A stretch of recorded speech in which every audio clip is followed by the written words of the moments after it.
Buongiorno e benvenuti a questa nuova puntata della nostra serie Un caffè con JSBach.it. Io sono Matteo Borghesi, collaboratore dell'associazione, e con me c'è Susanna Bucher, membro del direttivo e responsabile dell'area performance. L'ospite di oggi è Alon Sariel, mandolinista e liutista israeliano, ed è proprio per questo motivo che la nostra intervista proseguirà in inglese e lascio quindi la parola a Susanna per presentarlo. A very warm welcome from my side too. As a mandolinist and lutenist, as well as a conductor, Alon Sariel is at home in the fields of both early music and new music, having premiered dozens of works dedicated to him. He appeared at festivals such as the Salzburger Biennale for New Music and the Early Music Festival in Utrecht, and has performed in halls such as the Berliner Philharmonie and the Sala São Paulo in Brazil. Among diverse recording productions with different ensembles, Alon Sariel is signed on several world premiere recordings, such as the Trios for Plucked Instruments by Paul Benhaim and by Yehezkel Braun. His recording Paesiello in Vienna, marking the 200th anniversary of the composer's passing, was released to a wide critical acclaim. Alon Sariel's recording Telemandolin was awarded the Golden Label by Classic Central in Belgium and the prestigious Opus Classic in Germany. Furthermore, the album has been described by the press as a recording of epic proportions. 2019 saw the release of his album Rembrandt as lutenist, with music of the Dutch Golden Age and Bach in the White City, an homage to the Bauhaus centenary, bridging elegantly between Weimar and Tel Aviv. Furthermore, Alon Sariel has recorded Beethoven's mandolin literature on historical instruments for the 2020 Naxos Classics Beethoven Complete Work CD box set. A winner of numerous international competitions, prizes and awards, Alon Sariel has also been actively engaged in several socio-political and musical projects, including Live Music Now, created by Yehudi Menuhin, Rhapsody in School, founded by Lars Vogt, and the West Eastern Divan Orchestra, created by Daniel Barenboim. Alon Sariel will be in Italy for 2 concerts at the Mareterra Festival in 2021, and we thank you for being with us today. It's a pleasure. Thank you for inviting me.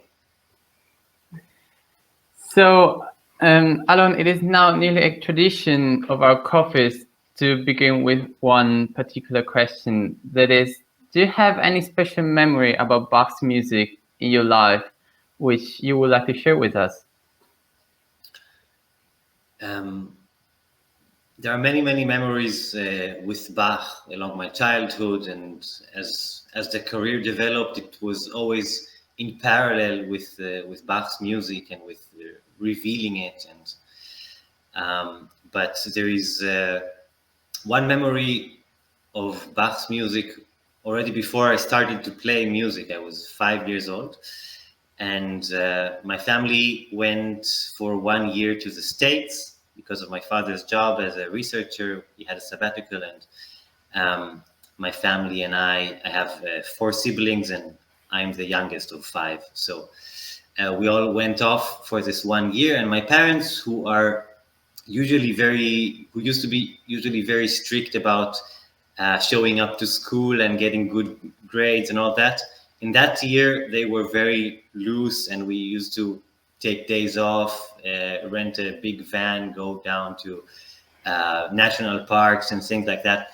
And I remember that in one of these, I think it was Yosemite Park, in the gift shop, there was a CD. There were several CDs, and what they did, probably today I would find it totally kitsch and stay away from it, but they used to combine music of Bach and sounds from the national park. It's like the prelude, and then birds and waterfalls, and my sister was at the time already learning the piano.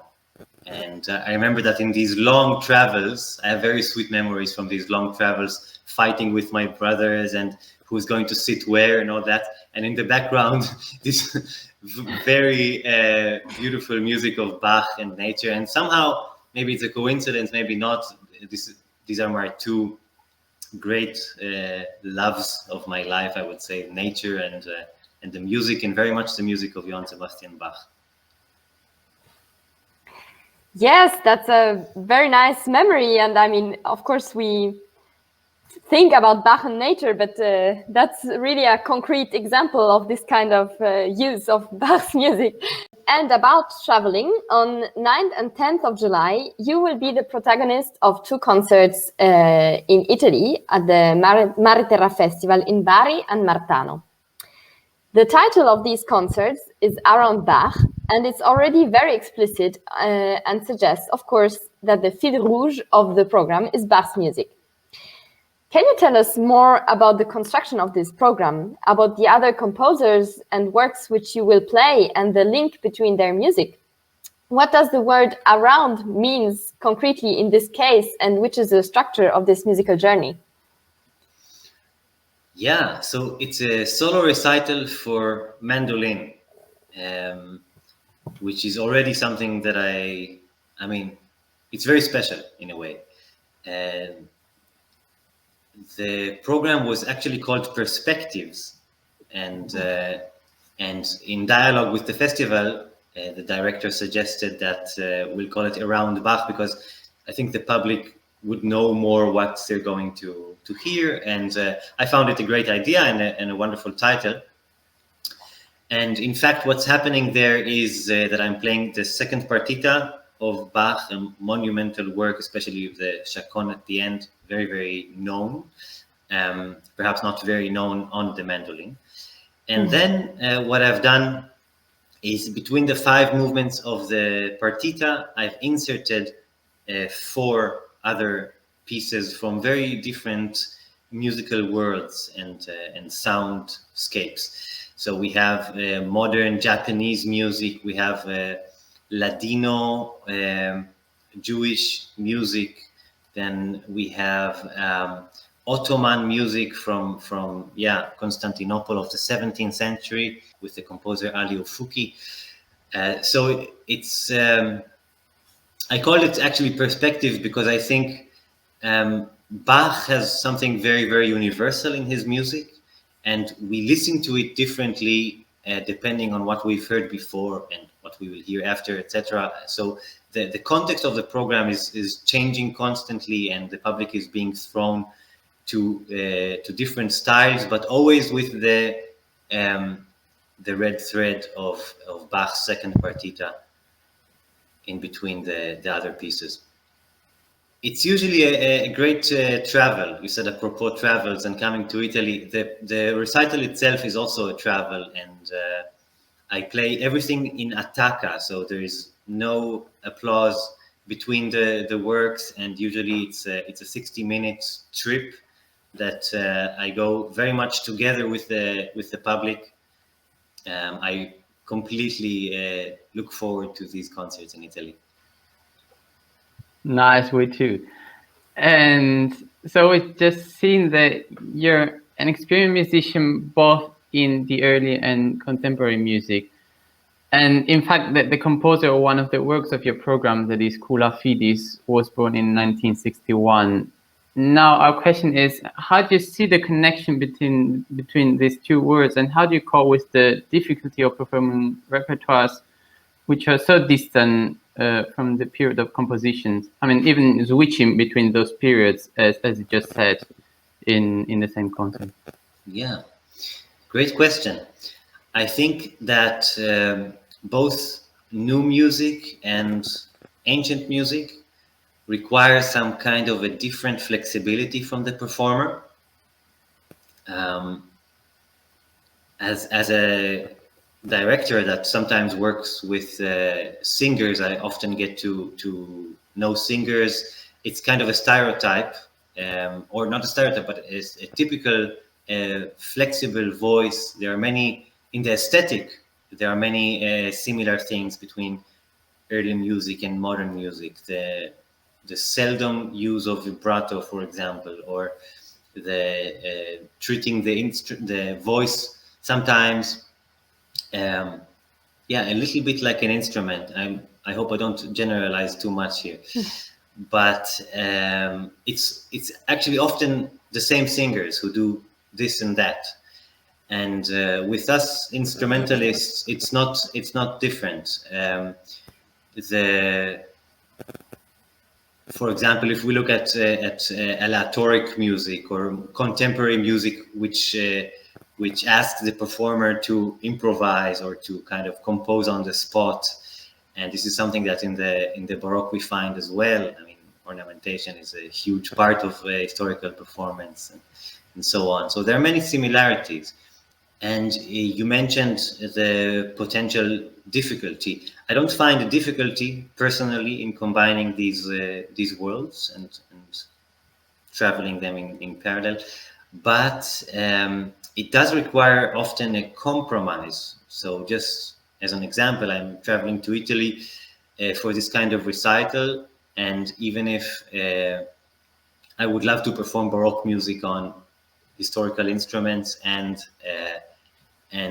modern music on the modern instrument, in an ideal world, but in our world where we're traveling with instruments in flights and trains, etc. So there has to be some kind of compromise, and building up this kind of recital would not allow me to use, while touring, several instruments on that evening.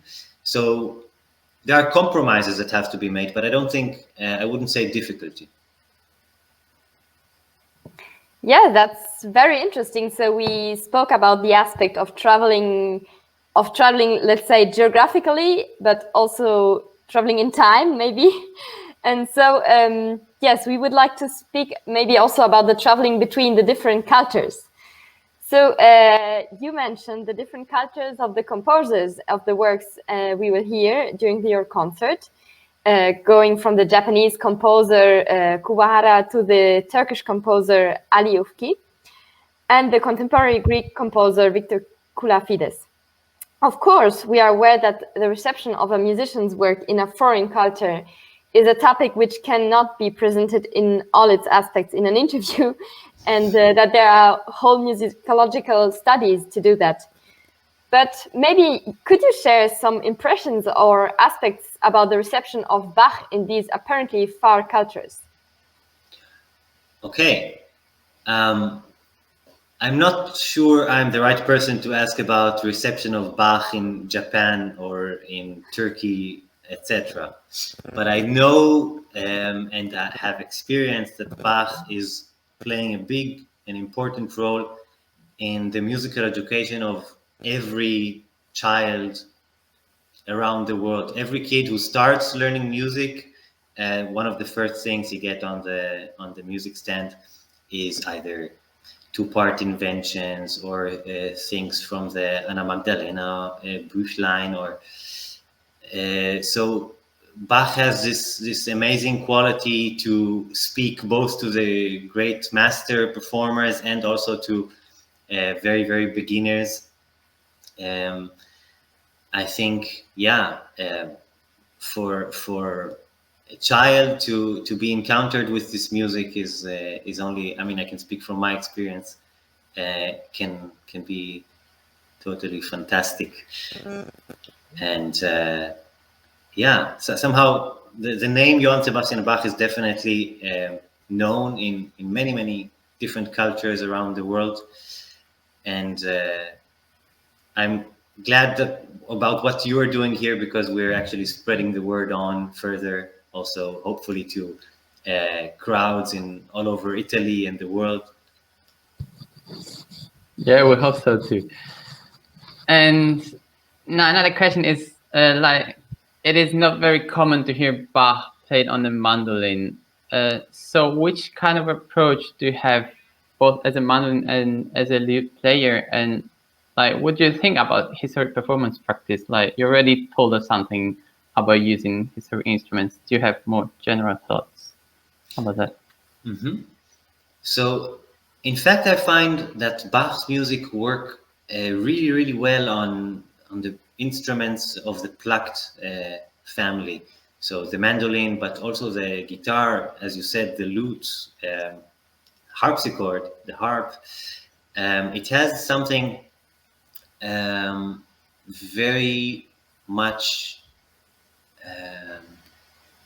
that fits this kind of Bach's counterpoint in all these voices. I just personally love it, and as someone who plays a lot of plucked instruments.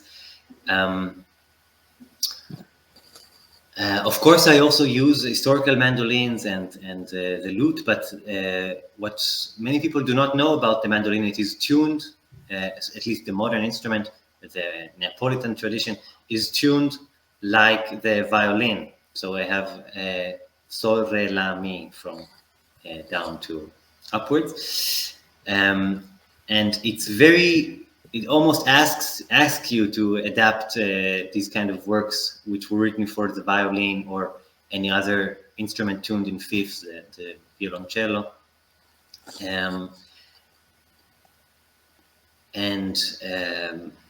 Often we have this music in our mind played on a harpsichord, and harpsichord is also an instrument that doesn't prolong the sound over. I mean, there are kind of stylistic tricks like trills and ornaments in order to create longer slurs and bows. And for a plucker, something that we fight with the whole time. I mean, fight is maybe a negative thing. We enjoy confronting with is the legato. Is simply the feel of legato, of going from one note to the other in like what the violin does with the bow. And to play, for example, a fugue by Bach on a mandolin is super difficult, and it really requires a lot of attention to the articulation and the phrasing and the voices, and something which is on the keyboard much easier and much more intuitive to really see the different voices coming in, etc. On the mandolin, it's a lot of hard work, also on the lute, but it's also very rewarding, I would say.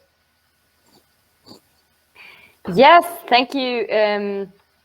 Thank you very much for this insight of the particularities, let's say, of your instrument, because yeah, as you say, we are not really used to see this kind of music on the mandolin.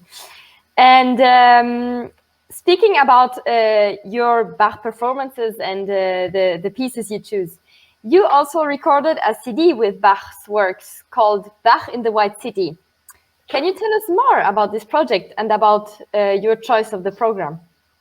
Yeah, so Bach in the White City came out 2 years ago. It was the Bauhaus centenary, and it was referring to a very specific phenomenon in the musical and also in the general world.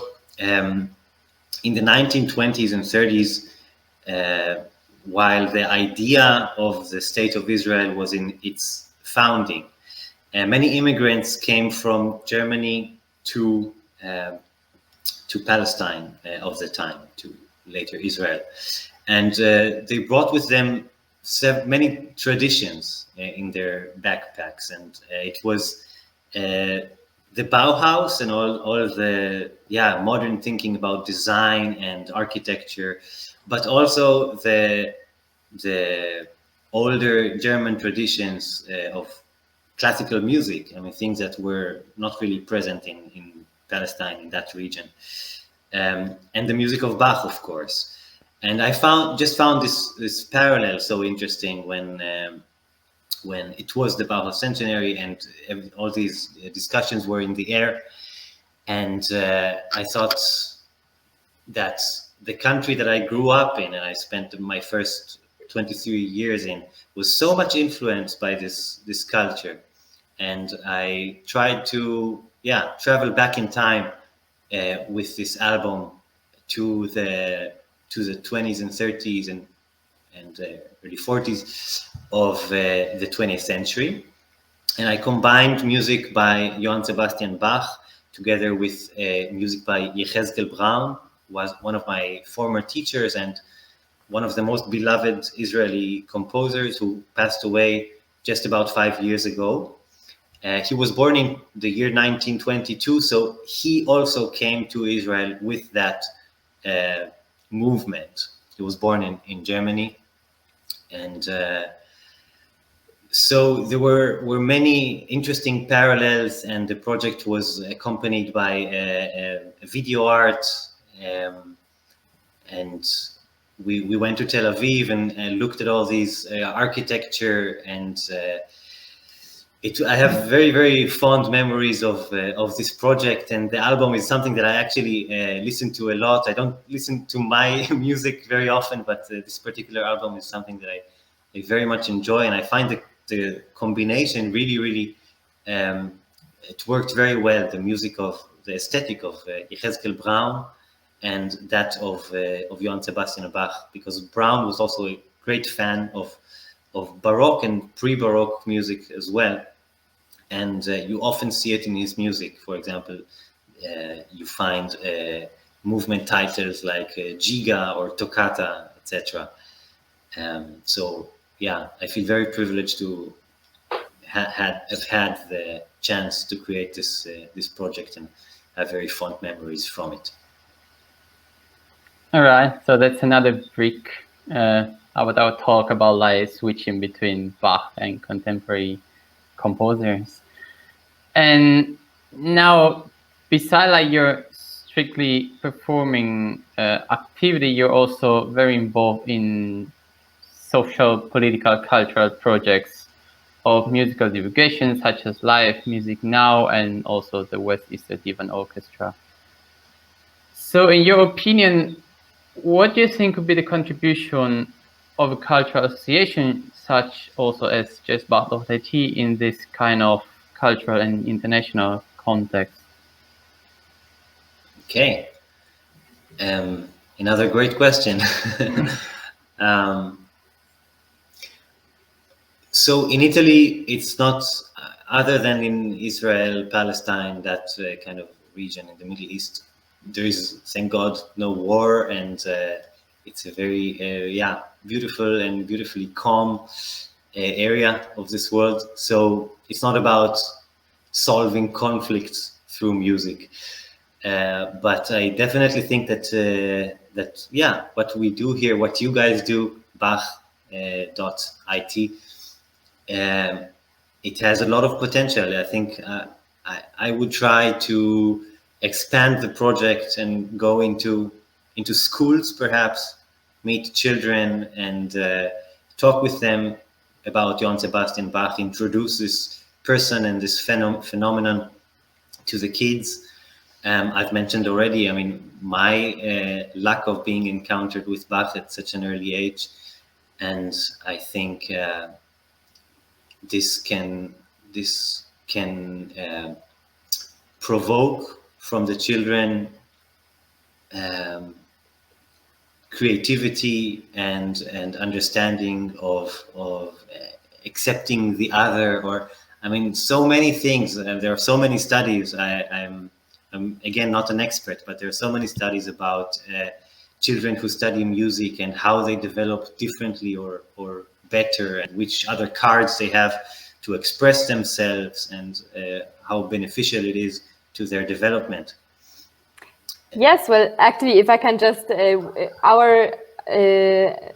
let's say a little information about our association. We are actually organized in 3 areas, and one of them is also didactical area. So let's say we, of course, now in this period, it's difficult, but we're working on that.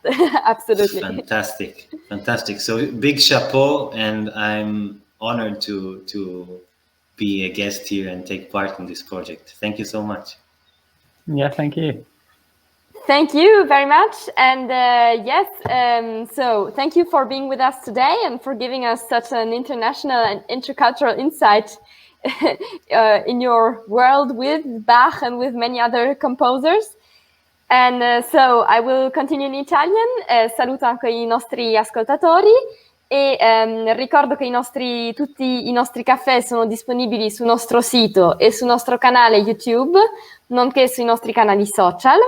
Vi diamo appuntamento per la prossima puntata e vi ringraziamo e a presto.